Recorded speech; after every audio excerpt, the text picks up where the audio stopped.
जो लोग कहते हैं कि देश में जो आजादी मिली है, देश को जो आजादी मिली है वो महात्मा गांधी के अहिंसावादी भावनाओं से खुश होकर के मिली है, नहीं, वो उससे खुश होकर के नहीं मिली है। कैसे मिली है तो वो मैं आपको बताती हूँ। और मूल में यदि आप जाओगे तो मूल में कौन आएगा? मूल में आएंगे महर्षि स्वामी दयानंद। मूल में महर्षि स्वामी दयानंद है। और मैं इस बात को आपके सामने इसलिए कह रही, मैं ज्यादा देर के लिए आपके बीच में नहीं हूं, मैं इसलिए इस बात को कह रही हूं। एक घटना में और मैं आपको बताती हूं मूल में कैसे है। मूल में इसलिए है, आगरा की ये घटना है। आगरा के अंदर एक कमरे में बैठे हुए हैं राजगुरु सुखदेव, भगत सिंह, चंद्रशेखर आजाद, ये सारे के सारे वहां बैठे हुए हैं और बैठे बैठे कुछ वार्तालाप कर रहे हैं। और वार्तालाप करते हुए राजगुरु से कहते हैं ये तो कहीं ना कहीं सोते हुए पकड़ा जाएगा, क्योंकि राजगुरु को नींद बहुत आती थी। बोले कहीं ना कहीं ये सोता हुआ पकड़ा जाएगा।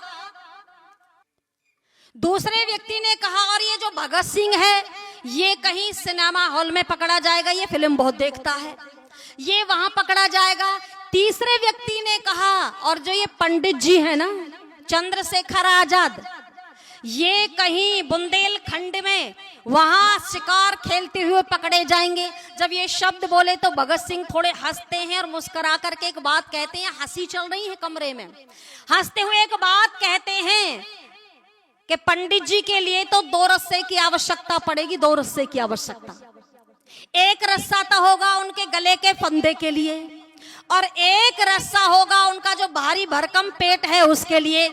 2 रस्सों की आवश्यकता पड़ेगी। तो उस समय मालूम है चंद्रशेखर आजाद एक बात कहता है, वो कहता है ये रस्सा वस्सा मेरे लिए नहीं बना हुआ, ये फांसी का फंदा मेरे लिए बना हुआ नहीं है, तो आपको मुबारक हो, आपके लिए बना हुआ है। और सुनो, किसी की माँ ने दूध नहीं पिलाया है जो मुझे पकड़ के दिखा दे। क्यों? क्योंकि मेरे हाथ में पिस्तौल है और जब तक मेरे हाथ में पिस्तौल है किसी माई के लाल की हिम्मत नहीं जो मुझे जिंदा पकड़ ले। वो पंडित जी, वो चंद्रशेखर आजाद अपने संकल्प को पूरा किया था इलाहाबाद के अंदर। उस पार्क में जब पकड़े जाते हैं तो संकल्प याद आता है उनको, और जब संकल्प याद आया तो उन्होंने देखा था मैंने क्या कहा है, मैं आजाद हूं और हमेशा आजाद ही रहूंगा, आजाद ही रहूंगा, किसी के हाथ आने वाला मैं नहीं हूं। वो चंद्रशेखर आजाद जब देख लिया घिर गया तो सभी को मार करके एक गोली को बचाया हुआ था। जो संकल्प लिया था अपनी कनपट्टी पर गोली मार करके अपनी जीवन लीला को समाप्त कर दिया। वो चंद्रशेखर आजाद कहता है मैंने इस स्वराज शब्द को सत्यार्थ प्रकाश के अंदर पढ़ा है, सत्यार्थ प्रकाश के अंदर पढ़ा है। और सत्यार्थ प्रकाश के अंदर केवल उन्होंने नहीं पढ़ा, जितने क्रांतिकारी हुए हैं सभी ने बोलो सत्यार्थ प्रकाश को पढ़ा था। और आज भी जो लोग सत्यार्थ प्रकाश को पढ़ लेते हैं ना, योगी जी के तो थैले के अंदर सत्यार्थ प्रकाश रहता है। बोलो रहता है कि नहीं रहता है? आपकी अदालत में भी ये बताया गया है। जो मुझे प्रेरणा मिली है, बोलो किससे मिली है? योगी जी कहते हैं सत्यार्थ प्रकाश से मिली है। जो व्यक्ति कहता है, मुस्लिम व्यक्ति बोले मैं हिंदू बनना चाहता हूं, मैं अपना धर्म परिवर्तन करना चाहता हूं, तो योगी जी सत्यार्थ प्रकाश निकाल करके ही देते हैं। इसलिए बहुत सुंदर पंक्ति दी है और क्या बता दिया है, तू पढ़ ले रे पढ़ ले रे पढ़ ले सत्यार्थ को कहीं, सत्यार्थ को कहीं, जो बात इस पुस्तक में वो कहीं पर नहीं, जो बात इस पुस्तक में वो कहीं पर नहीं। पढ़ ले रे पढ़ ले रे पढ़ ले सत्यार्थ को कहीं, सत्यार्थ को कहीं, जो बात इस पुस्तक में वे कहीं पर नहीं, जो बात इस पुस्तक में वे कहीं। बहन और भाइयों ध्यान से पढ़ना, इसमें नहीं आता हो कोई ज्यादा खर्चा।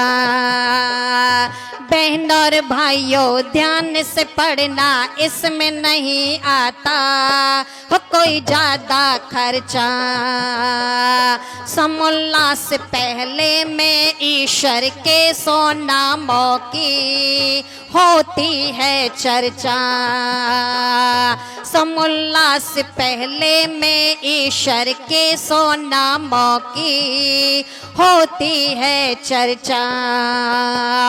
मुख्य नाम ईश्वर का निज ओम बताया, ऋषि मुनि और योगी इन सब ने गाया। तो पढ़ ले रे पढ़ ले रे पढ़ ले, सत्यार्थ को कहीं, सत्यार्थ को कहीं। जो बात इस पुस्तक में वह कहीं पर नहीं, जो बात इस पुस्तक में वह कहीं।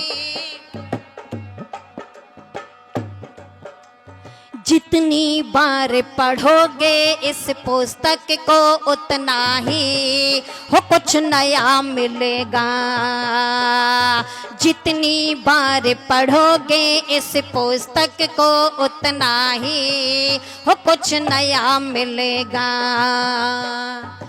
गुरुदत्त विद्यार्थी कहते हैं, मैंने इस पुस्तक को जितनी बार पढ़ा, बोलो उतनी बार ही कुछ नया मिला।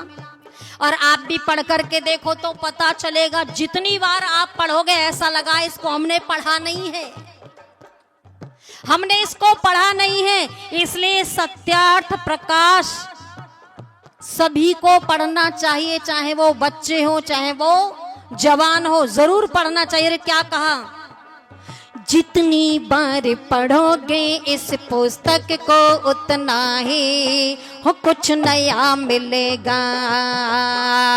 हृदय रूपी बगिया अंदर सुंदर सुंदर सा हो एक फूल खिलेगा। हृदय रूपी बगिया अंदर सुंदर सुंदर सा हो एक फूल खिलेगा। शंकाएं निर्मूल सकल हो जाएंगी, ईश्वर भक्ति की तरंग लहराएगी।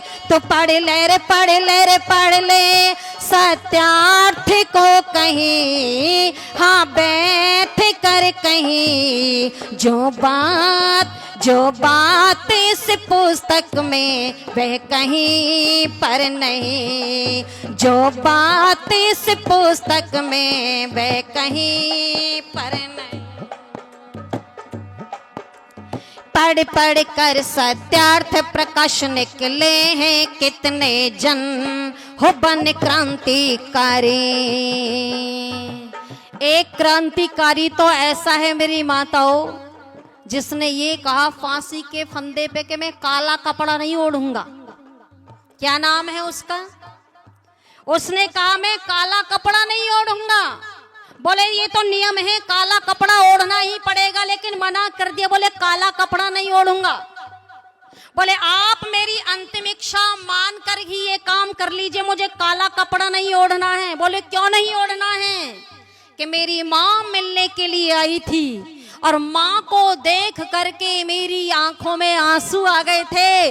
तो माँ को लगा कि मेरा बेटा डर रहा है, घबरा रहा है शायद फांसी को देख करके। लेकिन माँ जब मेरी देखेगी, मेरे ऊपर काला कपड़ा नहीं होगा कि माँ मेरी अब देखेगी। जो मेरी माँ सोच रही थी उस समय कि मेरा बेटा घबरा रहा है, तो मेरी माँ की भी समझ में आ जाएगा। क्यों? क्योंकि उस समय जो मैं रोया था, मैं इसलिए नहीं रोया था मुझे फांसी के फंदे पर लटका दिया जाएगा, बल्कि उसका तो उस समय वजन भी बढ़ गया था। आप लोगों ने सुना होगा, अरे माँ को देख करके कौन ऐसा व्यक्ति होगा जिसकी आंखों में आंसू नहीं आएंगे। इसलिए मेरी आंखों में आंसू आए थे। लेकिन अब मेरी माँ जब देखेगी तो पता चलेगा कि तेरा बेटा कितना बहादुर है कि बिना कपड़े के उसने फांसी के फंदे पर लटका है और हंसते और मुस्कुराते हुए फांसी के फंदे को चूम लिया है। वो कौन था? वो राम प्रसाद बिस्मिल था। और राम प्रसाद बिस्मिल को आप ऐसे ही मत समझ लेना, माँ भी कम बहादुर नहीं थी राम प्रसाद बिस्मिल की। कितनी बहादुर थी राम प्रसाद बिस्मिल की माँ। एक बार शाहजहांपुर के अंदर कार्यक्रम चल रहा है, जैसे आपके यहाँ कार्यक्रम चल रहा है, वहां कार्यक्रम चल रहा है, तो वहां सभा में बैठे हुए मंच पर एक सन्यासी प्रवचन कर रहे हैं। और प्रवचन करते हुए एक बात कहते हैं, माताओं बहनों, देश गुलामी की जंजीरों में जकड़ा हुआ है, एक एक बेटे का दान दो। पूरी सभा के अंदर सन्नाटा है, कहीं से कोई आवाज नहीं आ रही, कौन दे बेटे का दान। लेकिन उसमें एक माँ खड़ी होती है, एक बूढ़ी माँ खड़ी होती है और खड़े होकर के एक बात कहती है, इस राष्ट्र के लिए स्वामी जी, इस राष्ट्र के लिए एक राम तो मैं दे चुकी हूँ, यदि मैं युवती होती तो इस राष्ट्र के लिए एक राम और भी देती। वो राम प्रसाद बिस्मिल की ही माँ थी। ये जज्बा हुआ करते थे, केवल युवाओं के नहीं, युवतियों के भी जज्बा होते थे, माताओं के अंदर भी ये जज्बा होते थे अपने राष्ट्र, धर्म और संस्कृति के लिए। इसलिए बहुत सुंदर पंक्ति है। और आप ये समझ लोगे आज कोई कमी है, आज भी कोई कमी नहीं है, लेकिन पंक्ति को सुनो क्या कहा है। पढ़ पढ़ कर सत्यार्थ प्रकाश निकले हैं कितने जन, हो बन क्रांतिकारी, धरती अंबर गूंज रहे हैं इंकलाब के संग, हो क्या जोश था भरे, धरती अंबर गूंज रहे हैं इंकलाब के संग, हो क्या जोश था भरे।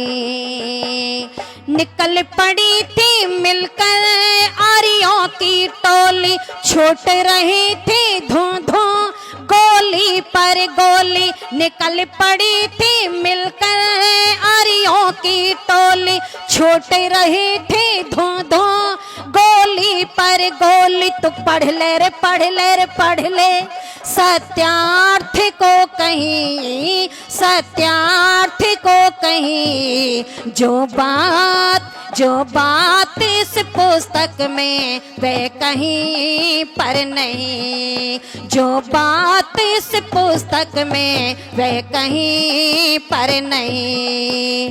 तो पढ़ ले रे पढ़ ले रे पढ़ ले, सत्यार्थ को कहीं, सत्यार्थ को कहीं, जो बात इस पुस्तक में वह कहीं पर नहीं, जो बात इस पुस्तक में वह कहीं पर नहीं, वह कहीं पर नहीं, वह कहीं पर नहीं, वह कहीं पर नहीं, वह कहीं पर नहीं।